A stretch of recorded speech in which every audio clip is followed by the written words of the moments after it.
Welcome to The Explainer. Today, we're going to dig into a poem that, on the surface, feels like a silly, old-fashioned tongue twister.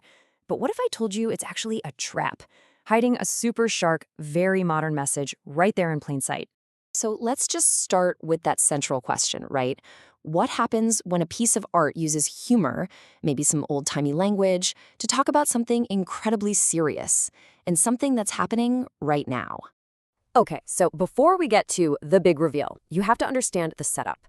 Let's take a look at the poem just on the surface, which is exactly how the author, Denis Martindale, wants us to see it at first. Yeah, the author himself says this is all on purpose. The style is meant to be intentionally old-fashioned, a little playful. He wants us to think it's just a bit of fun, a goofy tongue twister. And that's key. It sets a very specific and, as you'll see, a very misleading expectation. And you see it right from the get-go in these opening lines. The tone is just so light, almost comical. You've got this fake Old English, right? Uppeth, Calmuth. And then it's smashed right up against a super modern okay. It is absolutely designed to make you crack a smile. And the poem just keeps building on this vibe. It leans really heavily into this simple, cheerful advice, and it's pulling us deeper and deeper into the whole deception. The whole middle of the poem is packed with this kind of timeless encouragement. Taketh heart. Ploweth on. Don't goeth round the bend. It's that classic stiff upper lip kind of advice. Just keep going, stay positive, no matter what happens. And this really feels like the big finish, doesn't it? This last piece of feel-good advice seems to be the whole point, the moral of the story. It wraps everything up in a nice, neat, optimistic little bow. Or so it seems. But then, everything changes. The entire feeling, the entire meaning, the whole purpose of the poem just pivots on those final 7 words. This is where the trap is finally sprung. Just when you're nodding along, thinking you've got the whole thing figured out, it just takes this sudden, sharp turn. And I'm not talking about a small shift. It completely reframes every single thing we just read. And there it is. With this one brutally modern line, the poem just crashes from the 17th century straight into the 21st. All of that lofty, old-fashioned advice is suddenly chained to a very specific, very stressful modern-day problem. So what in the world is going on here? Well, this isn't just a punchline. It's a really powerful piece of social commentary. The author just pulled a classic bait-and-switch on all of us.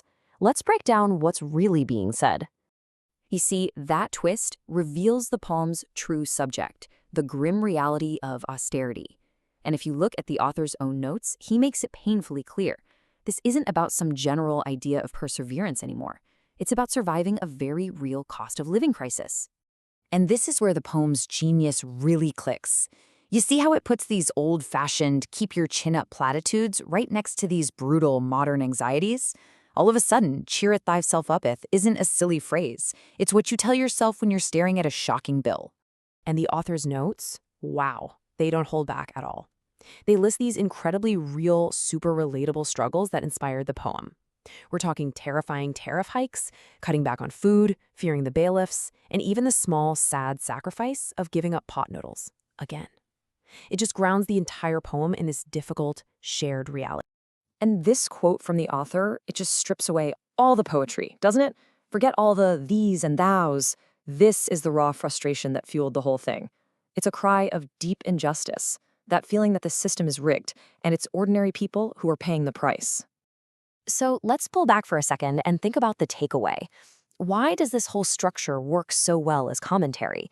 And what's the real lesson from this incredibly clever piece of writing? It's a Trojan horse. It's that simple. By disguising its sharp critique as this harmless, funny little thing, the poem gets our guard down. It makes us smile, and then, with that final line, it hits us with an uncomfortable truth when we are least expecting it. And that's what makes the impact so incredibly powerful. And that really leaves us with one last provocative thought to chew on. This poem is a masterclass in how we can use pleasant, positive-sounding language to mask some really harsh realities. Which kind of makes you wonder, right? What other modern problems are we all hiding behind old words? And what happens when, eventually, the bill always comes due?